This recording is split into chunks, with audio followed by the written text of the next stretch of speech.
Vážení diváci, vážení posluchači, vítám vás u podcastu Prahy 6 sobě. Česká politička, která od roku 2018 působí jako zastupitelka hlavního města Prahy, absolvovala vysokou školu ekonomickou v Praze a University of Nebraska. Věnovala se diplomacii, mezinárodním vztahům. Studovala také na Universität Passau a Universität Heidelberg. Před vstupem do politiky působila například v Národním centru kybernetické bezpečnosti a na Ministerstvu zemědělství České republiky v oddělení vědy a výzkumu. V roce 2018 byla zvolena jako nezávislá kandidátka za iniciativu Praha sobě do zastupitelstva hlavního města Prahy. Na magistrátu hlavního města Prahy byla předsedkyní výboru pro výchovu a vzdělávání. V roce 2022 uspěla v komunálních volbách na Praze 6 a stala se místostarostkou pro školství a investice ve školství. Je rodačkou z Prahy 6 Břevnova, kde absolvovala mateřskou, základní a střední školu, kde celý život žije a s manželem tam vychovává 2 děti. Vítám předsedkyni našeho zastupitelského klubu, inženýrku Marianu Čapkovou. Mariano, vítej. Srdečně zdravím, děkuji. Od posledních komunálních voleb, kde jsme uspěli, již přeci jenom uběhla nějaká doba. Jsme za polovinou tohoto volebního období. Když se ohlédneš, co bys označila za největší úspěch, za něco důležitého, co se ti podařilo prosadit? Tak pro mě asi úplně ta největší satisfakce je, že jsme do voleb vstupovali s tím, že zabráníme nebo se pokusíme opravdu omezit spádovou turistiku a tím pádem vlastně zkapacitníme šestkové školy.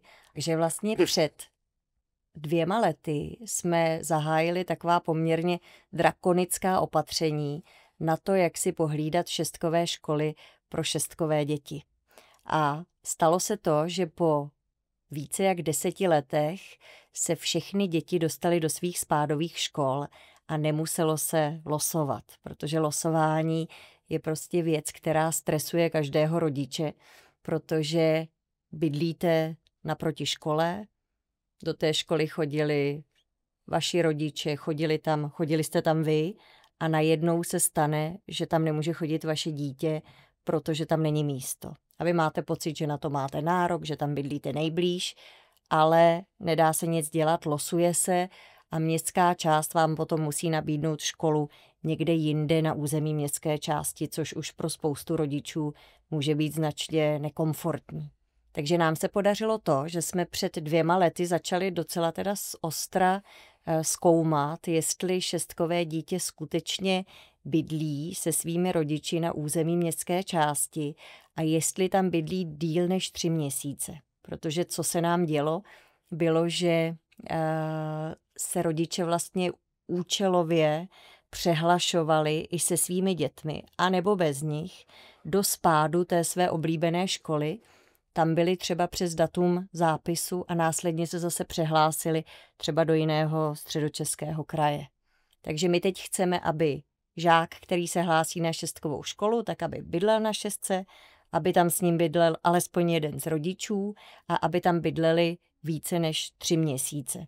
A to je něco, co zaskočilo, myslím, spousta rodičů nepřipravených, takže v prvním roce jsme takhle ušetřili zhruba 1/5, takže 200 míst a ta čísla asi klesají, protože už se rodiče obávají vůbec ten krok toho účelového změnění trvalého bydliště udělat.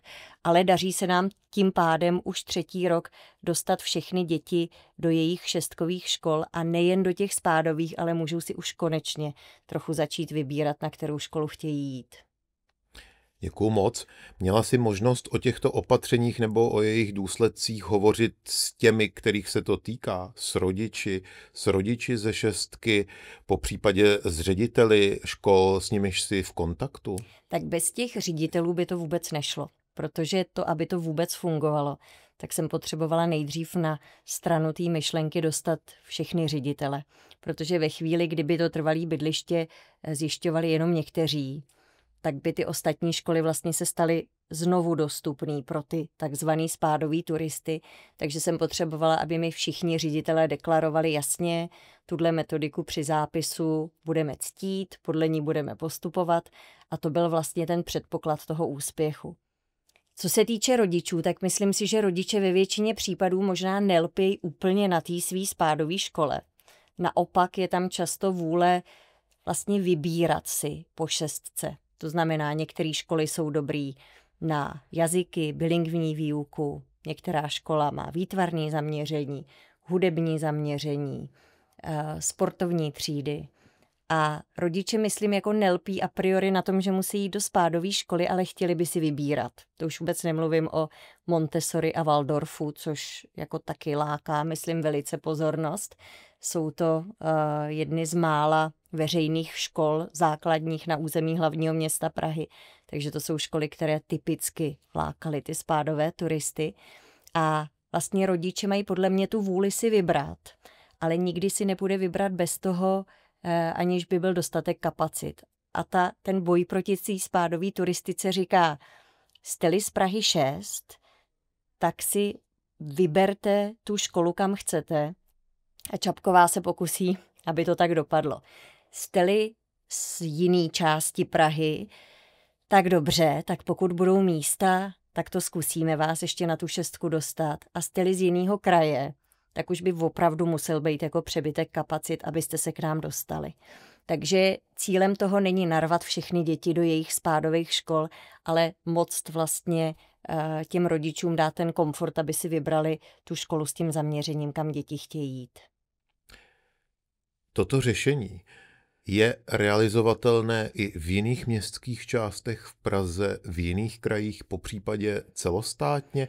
Dá se pro něj najít vhodná právní úprava? Tak paradox úspěchu tohoto řešení je, že čím méně městských částí ho aplikuje, tím je efektivnější. Kdyby byla Praha 6 jediná, která by tohle aplikovala, což bylo v minulém a předminulém roce, tak vlastně vyeliminujeme všechny žáky do těch jejich městských částí. Čím víc městských částí si začne takhle hlídat ty svoje oblasti, tím vlastně míň to bude fungovat. Takže moje know-how je šiřitelné, nebo naše know-how je šiřitelné, já se o to snažím nabízet to i jiným městským částem.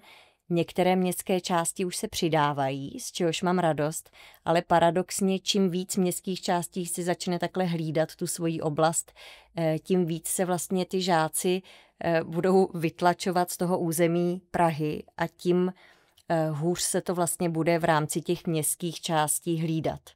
Takže my to know-how určitě chceme šířit dál. Já jsem dokonce byla za panem ministrem Beckem, jestli by nebyla vhodnější než takhle represivní vlastně politika těch městských částí, že bychom udělali novelu školského zákona, ale byla jsem tedy informována v tom smyslu, že celorepublikově se to určitě zavádět nebude, protože naopak v některých obcích a krajích jsou rádi, když jim přijdou děti odjinud a můžou vlastně jako se přesouvat v rámci těch obcí a krajů, který třeba ten dostatek dětí nemají. Je otázka, jestli to řešení by se právně nedalo nastavit tak, aby i toto bylo možné. Myslím, že si o tom hovořila, ale to je už přesah do celostátní politiky, který nás ovšem přivádí k té otázce kapacit a kapacit školství. Podařilo se zahájit výstavbu nové základní školy na Kocínce. Můžeš nám přiblížit, jaký dopad očekáváš, že tato škola bude mít na řešení kapacit a jaký vůbec dopad na základní školství v Praze 6? Tak já hlavně si myslím, že to má jako dopad i psychologický v tom, že se vlastně po revoluci konečně staví nějaká nová základní škola. Myslím si, že nemusím hovořit jenom za Prahu 6, ono těch nových škol v těch tradičních městských částech se obecně nestaví moc, ale vůbec ta logika toho, že nemusíme žít pořád jenom z těch historických budov, ale i v historické části Prahy třeba i v perimetru Pražského hradu je možný postavit novou funkční, elegantní, architektonicky vysoutěženou školskou budovu, tak už to je pro mě vlastně velice zásadní. To, že to poveze vlastně k docela výraznému nárůstu kapacit, to je druhá věc, to je důvod, proč to děláme, ale vůbec ta myšlenka, že Praha 6 konečně bude mít po dlouhé době jako krásnou novou školu, je něco, co si myslím, že i k takový té hrdosti městské části může přispět. To nehovořím o tom, že stavíme opravdu poměrně větší počet mateřských škol. Nad rámec této základní školy, vlastně v rámci těch 2,5 let, stavíme, anebo jsme dostavili 3 nové mateřské školy, což vnímám v rámci celopražského průměru jako vysoký nadprůměr, protože postavili jsme novou takovou školku severského typu na velice oblíbené mateřské škole Libocká. Tam se otevřely vlastně 2 nové třídy a teď se rekonstruuje stará budova. To plánujeme teď v průběhu tohoto školního roku dokončit. Dále stavíme novou 4třídní mateřskou školu na Vokovické se zaměřením na Montessori, protože po této školce a po tomto směru alternativním je velká poptávka. A v průběhu několika dní budeme klepat na základní kámen nové mateřské školy Červený vrch, která by měla být také 4třídní, architektonicky vysoutěžená s komunitním prostorem a takové jako místo nejen pro mateřskou školu, ale i vlastně pro to společenské setkávání v té lokalitě, což je něco, co si myslím, že doteď v těch školkách úplně nebylo zvykem. Ty školky byly jako školská zařízení, kam se odevzdali ráno děti, odevzdali se tam, odpoledne si je rodiče převzali, ale to, že by ta školka byla nějak otevřena tomu okolí, to nebylo úplně zvykem, možná tradičně, a tak já bych chtěla zkusit trošku něco nového. Aby se v té školce i s rodiči, s prarodiči žilo i odpoledne. Jaké další investice budou v nejbližší době dokončeny? Jaké se realizují, po případě, co ještě do konce volebního období rozběhneme? Tak co se týče stavebních investic, tak myslím si, že ty budovy, které ve většině případů slouží 50 anebo i více let, tak tam spousta věcí potřebuje už opravit. Jsou to konkrétně jídelny. Podařilo se nám už na 3 školách udělat z brusu nové jídelny se zcela novým gastroprovozem, který jsme ještě doplnili i pro radost těch paní kuchařek podporou nutriční terapeutky, která jim zároveň pomáhá i s využitím těch gastropřístrojů, tak aby uměli vařit vlastně tu modernější stravu. Kde to jde, tam děláme půdní vestavby. V těch uplynulých 2 letech jsme otevírali půdní vestavbu na základní škole Jana Amose Komenského. Rok předtím se otvíraly ještě půdní vestavby na 2 školách v Dejvicích, takže se snažíme ten prostor opravdu využít do maxima. A co jako už je značně po datu prodlení a vnímám to jako něco, kde se musíme snažit, tak to jsou sportoviště a hřiště u škol. Takže máme teď projekty na, myslím, 5 hřišť u škol a školek a je to něco, na co bychom skutečně měli dbát. Já bych taky ráda, aby ty školy si rozšiřovaly ty sportovní třídy a pokud tohle po nich chci, tak jim k tomu musíme dodat potřebné sportovní zázemí. Praha 6 jako první městská část spustila projekt ve spolupráci se SOFA na podporu ohrožených dětí. Co tě přivedlo k tomu, aby se Praha 6 zapojila do tohoto projektu? Tak já už jsem do voleb vlastně vstupovala s tím, že bych chtěla, abychom se trochu více přiklonili všichni jako celá společnost ke vnímání duševního zdraví dětí. Protože po covidu si myslím, že se ta společnost i dětská a žákovská hodně proměnila.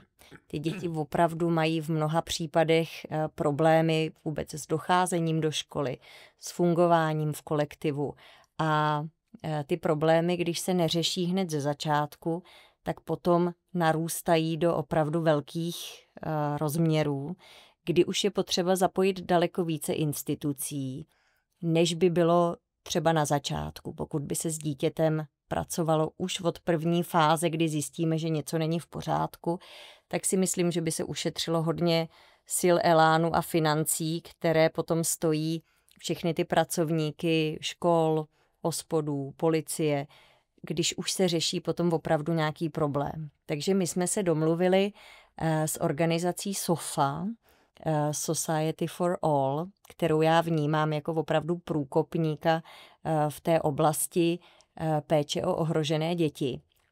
Prokázali to už v několika regionech. My jsme tedy první pražská městská část, která se do té práce pouští. A když se mě někdo zeptá, jestli mám pocit, že řešíme stejné problémy se SOFou, jako například v Mostě, kde SOFA vlastně fungovala jako první u těch ohrožených dětí, tak říkám, že neřešíme asi ty stejné problémy, ale možná budeme řešit stejný procento problémů v té populaci. Možná to nebudou problémy vyloženě jako existenciálního charakteru, možná na šestce to zase budou problémy z přílišného očekávání rodičů, z přílišných sociálních rozdílů, třeba v rámci jednotlivých škol. Každopádně, když se podaří to dítě zachytit, jakože má problém už na úrovni třeba třídy a může pomoct sociální pedagog v nějaké komunikaci mezi žákem, rodičem a školou, tak je to něco, co ušetří potom spoustu problémů třeba při řešení, jak jsem říkala, s policií nebo s OSPODem. Typicky OSPOD je organizace, která je úplně přetížená. Tam těch případů končí hrozně moc. Nejsou na to kapacity, není na to často trpělivost toho úřadu se tomu věnovat jednomu po druhém. A pokud má tu trpělivost a tu erudici už učitel v té třídě nebo nějaký speciální pracovník na té škole, tak to všem jako ušetří hrozně moc problémů a hrozně moc času. Takže to je něco, s čím jsme začali. Určili jsme si koordinátora, který by měl pomáhat školám v komunikaci s rodiči a právě s OSPODem, abychom věděli, kdo se dítětem a jeho problémy zabývá v jaké fázi.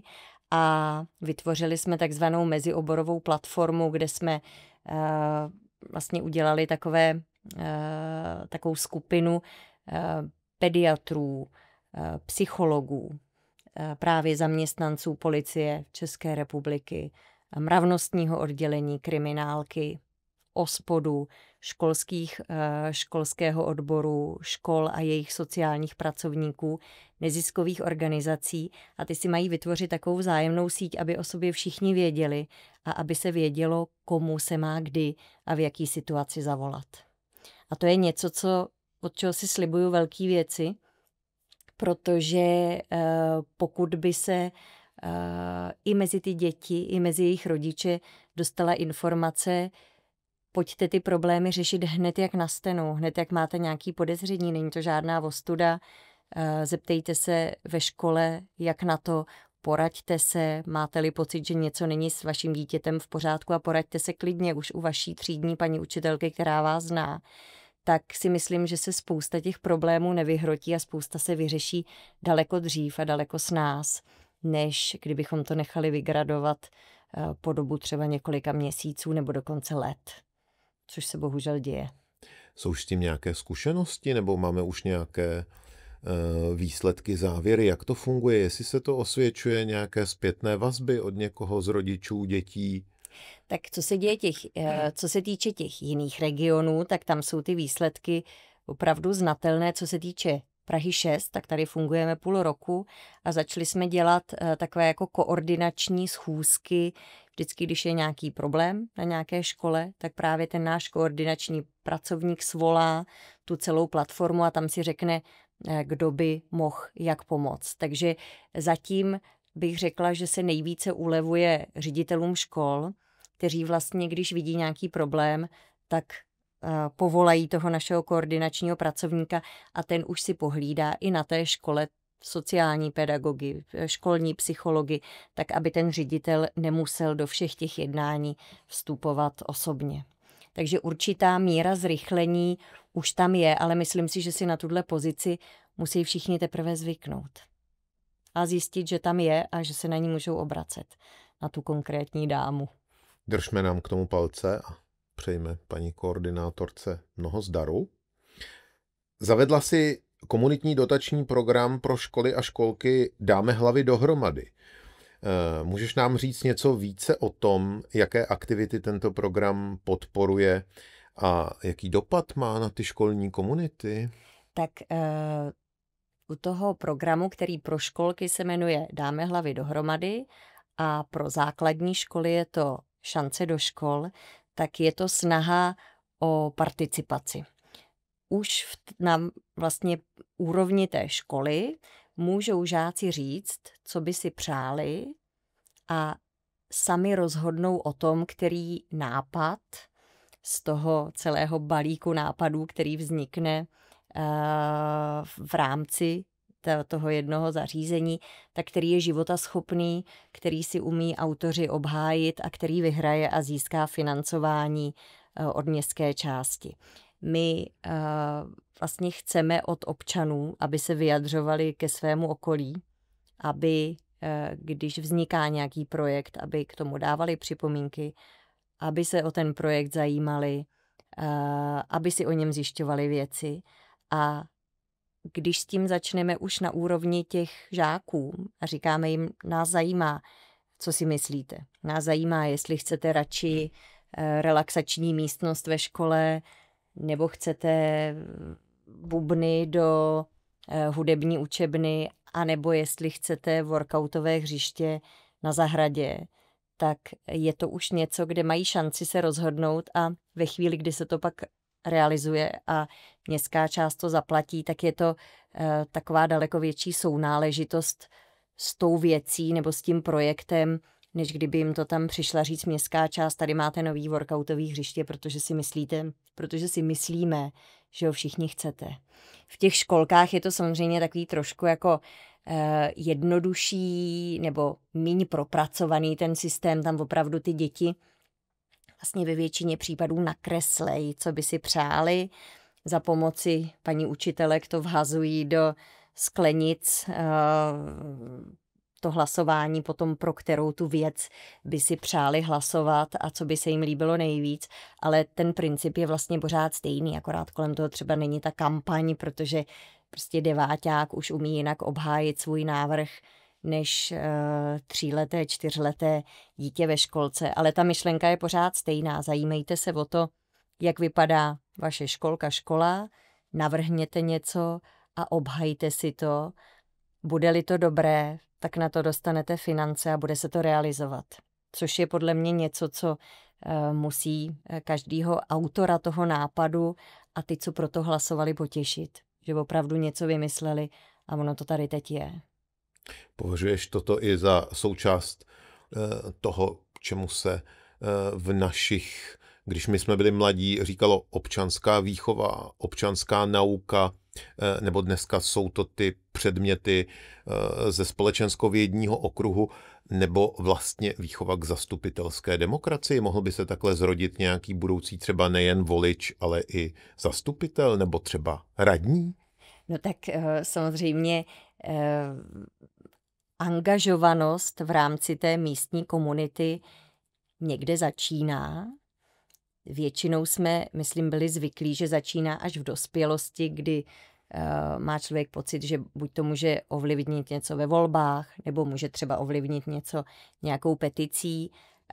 Tady začínáme už daleko dřív a samozřejmě nějakou tu touhu těch lidí v tom ovlivňovat to okolí tu tam vidím a snažíme se to v rámci těch škol ještě posilovat takzvanými žákovskými parlamenty, což jsou taková jako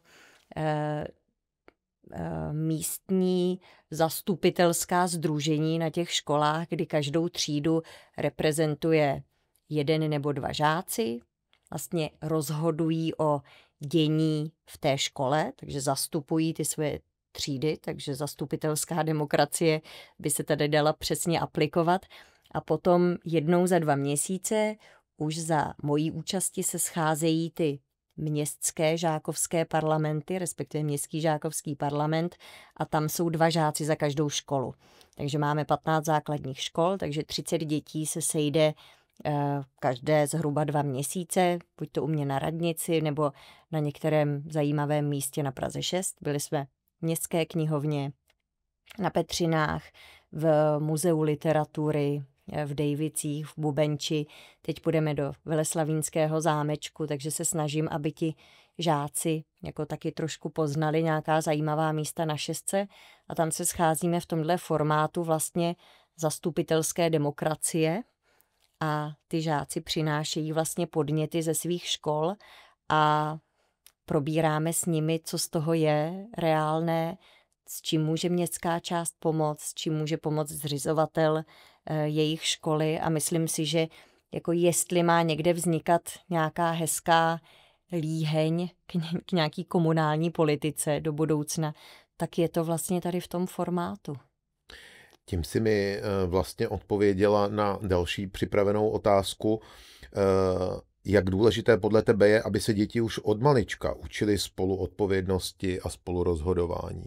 Naprosto. Dělám pro to, co umím, jak říkám, žákovské parlamenty, šance do škol rozhodovat o nějakém rozpočtu, který škola dostane. To je něco, co jsem při svém studiu v zahraničí vnímala jako úplný základ a tady vnímám, že s tím vlastně teprve začínáme. Jakou roli podle tebe hrají rodiče a komunita při zlepšování toho školního a řekl bych i školského prostředí? No, když se to dobře pojme, tak velkou. Když se to nepojme dobře, tak se může stát, že ty rodiče vlastně zůstávají celých 9 let za branami té školy, předávají děti před šatnou a vlastně jako dozvědí se pouze z žákovské knížky, jestli se ve škole něco dělo nebo ne. Ten trend tu školu otevírat těm rodičům, dělat s nimi společné aktivity, otvírat tu školu po vlastně základní školní době, to znamená odpoledne otevírat hřiště, otevírat školu pro různé kroužky, nabízet taky nějaké volnočasové aktivity po škole, kde můžou být i děti, i rodiče, je něco, co už se vlastně na těch šestkových školách daří.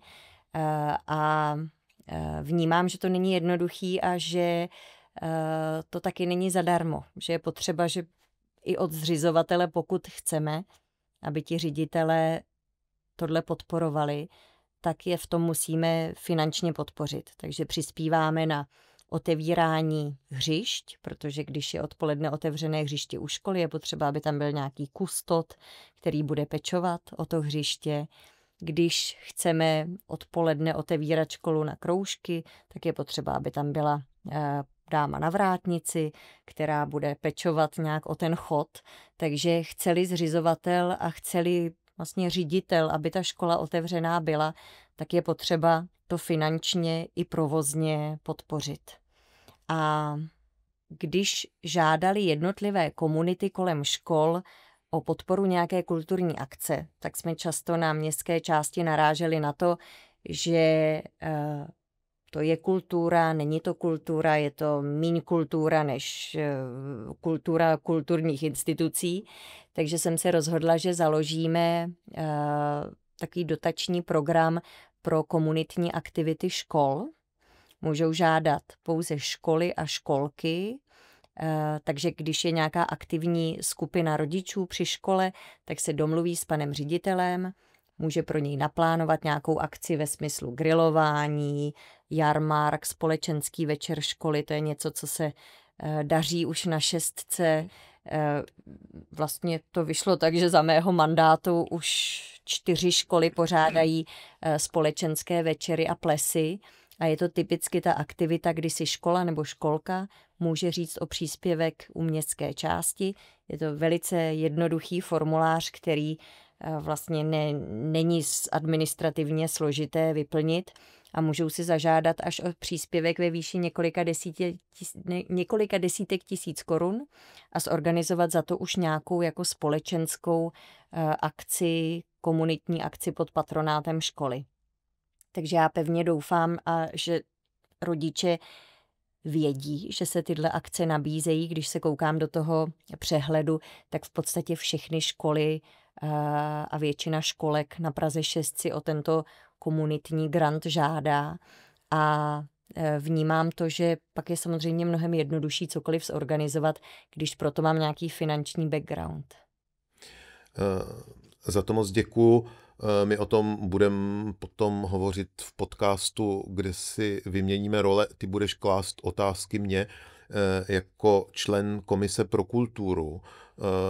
To vnímám jako velmi důležité, že se odliší ta takzvaná vysoká kultura a ta komunitní kultura a že dobře pojmenujeme, že v obou těchto oblastech tak velká komunita, jako je Praha 6 o téměř 110 000 obyvatelích, má velké a důležité úkoly, že tato témata nejdou proti sobě a jsem rád, že ve spolupráci s tebou, jako s místostarostkou pro školství, jsme toto téma mohli dobře uchopit a dobře odlišit a že pečujeme obě tyto oblasti. Obě mají své místo. Mariano, děkuji ti za náš dnešní podcast a tvé odpovědi na tyto otázky. Přejeme ti mnoho zdaru pro tvůj další mandát a práci pro naše voliče a pro Prahu 6 a doufám, že se k dalším otázkám a k tvé další zajímavé práci vrátíme při některém z dalších podcastů. Já moc děkuji.